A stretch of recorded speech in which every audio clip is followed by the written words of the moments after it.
الدنيا والدين والصلاة والسلام على رسول الله الأمين وعلى آله وصحبه ومن تبعه إلى يوم الدين. سبحانك لا علم لنا إلا ما علمتنا إنك أنت العليم الحكيم. رب اشرح لي صدري ويسر لي أمري واحلل عقدة من لساني يفقه قولي.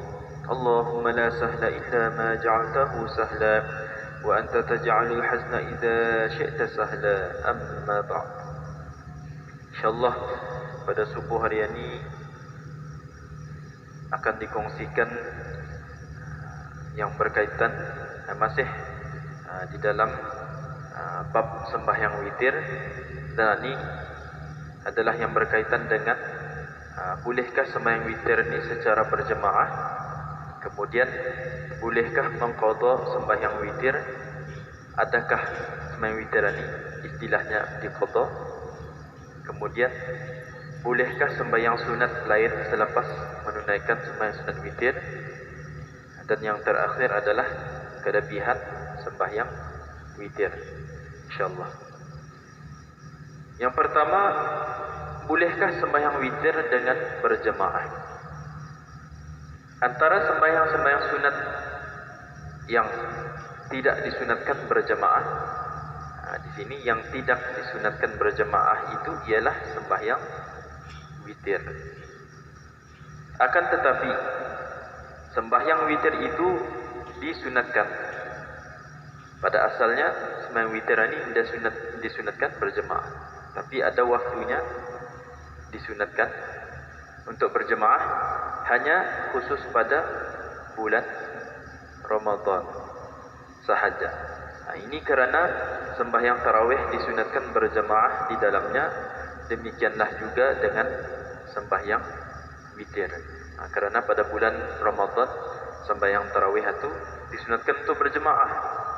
Macam itu juga dengan sembahyang witir.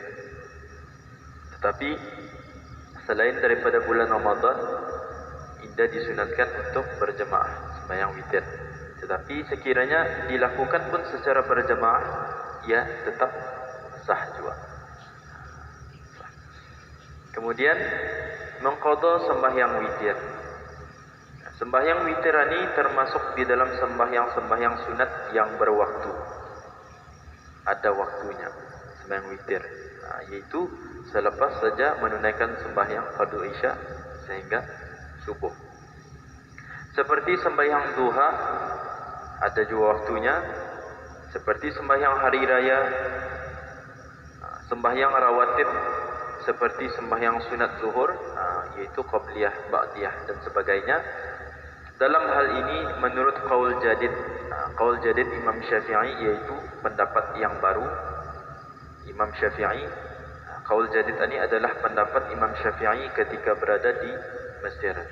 Sedangkan pendapat yang lama, qaul qadim itu adalah pendapat Imam Syafi'i ketika berada di Irak. Pendapat yang baru di Mesir.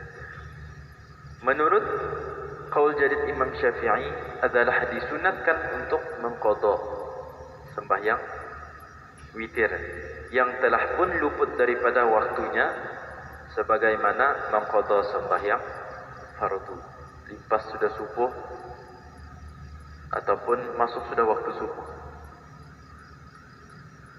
Kalau diikutkan masuk waktu subuh sudah indah lagi, habis sudah waktu witir.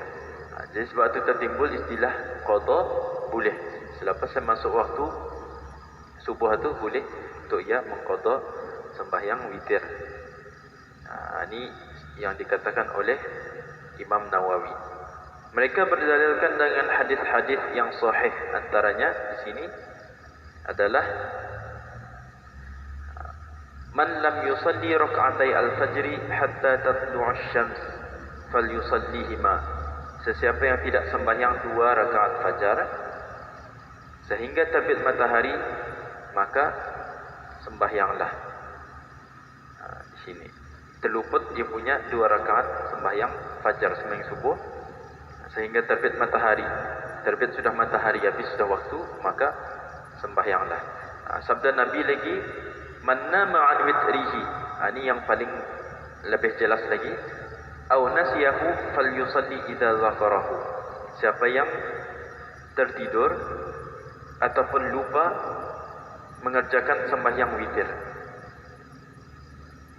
Lupa sembahyang witir disebabkan tidur ataupun lupa, falyusalli idza dzakarahu. Maka sembahyanglah apabila dia ingatkannya. Nah, ini ada dalil boleh mengqadha sembahyang witir. Tertidur, terlimpas waktu, luput waktu, boleh diqadha. Sekiranya ia ingat, ia boleh mengqadha. Kemudian, bolehkah sembahyang sunat lain selepas sembahyang witir? Apabila seseorang itu sudah mengerjakan sembahyang witir, kemudian dia hendak mengerjakan sembahyang sunat yang lainnya, sedangkan yang kita ni dengar penutup sembahyang sunat ini sembahyang witir. Kemudian selepasnya sembahyang witir, dia hendak mengerjakan sembahyang sunat yang lainnya seperti sunat tahajud, sunat tasbih, sunat taubat. Hukumnya adalah harus, boleh, dan tidak makruh perbuatannya itu. Akan tetapi, bolehkah dia mengulangi sembahyang witirnya itu malam lepas tarawih? Ikut sudah sembahyang witir, niatnya pun witir 3 rakaat. Selepas satu qiyamul lail, ujung sekali ada lagi witir. Bolehkah kita di sana? Dalam hal ini sembahyang witirnya yang awal itu tidak terhapus. Contoh semasa lepas sembahyang tarawih, witirnya itu masih ada, tidak terhapus. Oleh yang demikian, janganlah diulangi sembahyang witirnya itu. Akan tetapi, bolehlah dia mengerjakan apa saja sembahyang yang syaf'an ataupun genap jika dia mahu. Ini dalam kata Imam An-Nawawi. Rupa-rupanya sembahyang witir ini dia boleh diulangi. Dia boleh dibuat 2 kali dalam satu malam. Rupa-rupanya, ini kan sebenarnya ini boleh rupanya. Jadi amba ada merujuk ada dengar juga ceramah even daripada ulama-ulama yang sama bermazhab Syafi'i, ahli sunnah wal jamaah juga benar orang katakan tidak boleh ada 2 witir di dalam satu malam. Tapi indah bermakna, contoh saja selepas sembahyang tarawih sekarang lagi witirnya dapatnya 3 rakaat, balik ya. Indah macam mana tu boleh dia ikut, tapi niatnya adalah sembahyang sunat mutlak, sembahyang sunat 2 rakaat, sembahyang sunat 2 rakaat. Imam niatnya memang witir, tapi makmum yang kan sembahyang witir lagi pada tengah malam, ia boleh berniat untuk ia sembahyang sunat 2 rakaat, sembahyang sunat mutlak di sana. Usalli boleh ia sembahyang saja aku sembahyang sunat. Usalli sunat al-mutlaq rakaat ini nilai boleh pun. Ataupun saja aku sembahyang sunat, kalau dalam Melayunya sudah cukup juga. Saja aku sembahyang sunat dalam hati ya. Ini dalilnya yang indah boleh 2 kali witir. Di sini sami'tu Rasulullah sallallahu alaihi wasallam yaqul la witrani fi lailatin. La witrani. Kalau sekiranya la witra artinya tidak ada 1 witir. Tapi di sini witrani artinya tidak ada 2 witir fi lailatin, pada 1 malam. Dia ada 2 witir dalam 1 malam. Jadi mungkin yang akan datang ini kita ni akan membuat sembahyang selepas saja sembahyang tasbih itu. Kalau sekiranya ada yang malam itu sebelum sembahyang tarawih sebelum sembahyang witir, ia boleh melakukan sembahyang witir sendirian. Mungkin selepas tasbih boleh, lepas baca itu boleh bersurai. Siapa yang akan menambah sembahyang sunat, boleh menambah di sana. Jadi penutupnya dan diteruskan dengan kelebihan sembahyang witir ini adalah sembahyang witir ini bukan hanya disunatkan pada bulan Ramadan sahaja, seperti yang disangka oleh kebanyakan orang awam. Kebanyakan orang menyangka semasa bulan Ramadan saja, tapi sebenarnya ia berterusan sepanjang tahun. Cuma ia punya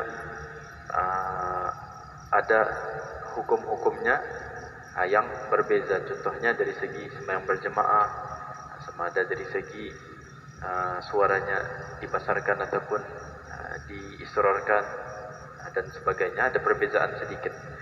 Bahkan ia disunatkan selain bulan Ramadan. Dalam makna yang lain, ia sunat dikerjakan pada setiap malam, tidak mengira sama ada bulan Ramadan kah ataupun bulan-bulan selain bulan Ramadan. Ia mempunyai fadilat-fadilat tertentu sehinggakan sembahyang ini diwajibkan ke atas diri Rasulullah sallallahu alaihi wasallam.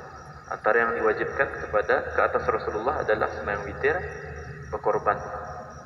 Sembahyang witir berkorban, dan satu lagi adalah sembahyang duha. Sembahyang duha itu yang diwajibkan ke atas Nabi-Nabi sendiri, yang mengatakan 3 perkara yang diwajibkan ke atasnya dan disunatkan ke atas kamu, kata Nabi Muhammad. Salah satunya adalah witir. Kelebihannya, Nabi SAW bersabda, kata Nabi Muhammad, sesungguhnya Allah Azza wa Jalla telah menambahkan bagi kamu satu sembahyang, yaitu lebih baik untuk kamu daripada humrin na'am, yaitu lebih baik daripada semulia-mulia harta di sisi orang Arab. Bagi orang Arab ada harta yang paling mulia, yaitu namanya humrin na'am. Tapi humrin na'am yang baik semulia-mulia di sisi orang Arab itu, ia adalah boleh dikalahkan oleh sembahyang witir, satu rakaat ataupun beberapa rakaat. Itulah sembahyang witir. Allah jadikannya sembahyang witir untuk kamu di antara Isya hingga terbit fajar. Dia itu antara kelebihan. Rupa-rupanya semulia-mulia harta di sisi orang Arab, ada juga yang dapat mengalahkan semulia-mulia harta itu, yaitu sembahyang witir. Yang paling-paling pun satu rakaat di sini. Oleh yang demikian, sayudia jangan ditinggalkan sembahyang witir itu. Kerjakanlah walaupun hanya sedikit rakaatnya, akan tetapi berterusan. Kerana amalan yang berterusan itu walaupun sedikit adalah perkara yang disukai oleh Allah Subhanahu wa taala, seperti mana dalam sabda Nabi apabila ditanya ayyul a'mali ahabbu ila Allah, qala adwamuha wa in qalla. Yang berterusan walaupun ianya sedikit. Hadis riwayat Imam Bukhari. Jadi itu saja yang ingin dikongsikan pada subuh hari ini. Semoga ianya bermanfaat untuk kita ni, dan ilmu ini bukan saja untuk tonton aja, kan, tetapi untuk saya sendiri. Rupa-rupanya dia boleh 2 kali witir dalam satu malam. Jadi selepas ini dapatlah kita ni aplikasikan ilmu ini. Kalau sekiranya sudah dan amalkan witir semasa selepas tarawih, boleh kita ni semasa qiyamul lail tu, boleh kita ni selepas tasbih tu, siapa akan baca Al-Quran, siapa akan menambah sembahyang sunat, boleh. Jadi witir itu tidak dikerjakan secara berjemaah selepas qiyamul lail. Itu saja. Akhirul kalam. Subhanakallahumma wa bihamdik, asyhadu an la ilaha illa anta, astaghfiruka wa atubu ilaik. Wallahu muwaffiq ila aqwamit thariq, wa billahi taufiq wal hidayah. Wassalamu alaikum warahmatullahi wabarakatuh.